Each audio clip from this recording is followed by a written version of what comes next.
மதமாற்ற விவகாரத்தால் ராஜ்யசபாவின் அலுவல்கள் தொடர்ச்சியாக 4வது நாளாக பாதிக்கப்பட்டன.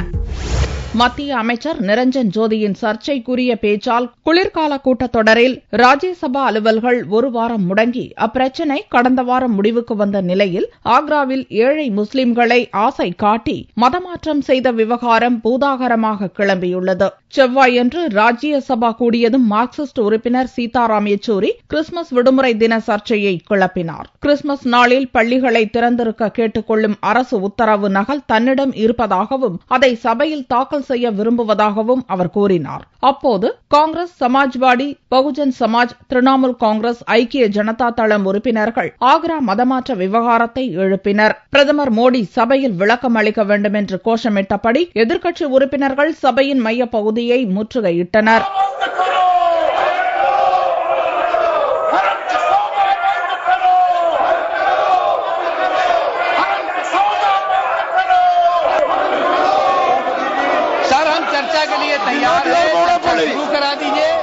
சபைக்கு குந்தகம் விளைவிக்கும் எதிர்க்கட்சிகளை கண்டித்த பார்லிமென்ட் விவகாரத்துறை இணை அமைச்சர்கள் வெங்கையா நாயுடு மற்றும் அப்பாஸ் நக்வி இப்பிரச்சினையில் விவாதம் நடத்த அரசு தயாராக இருப்பதாக கூறினர். அவரது விளக்கத்தை ஏற்க மறுத்து தொடர்ந்து எதிர்க்கட்சிகள் அமளியில் ஈடுபட்டதால் முதலில் 15 நிமிடத்துக்கும் பிறகு பகல் 12 மணி வரைக்கும் சபை ஒத்திவைக்கப்பட்டது.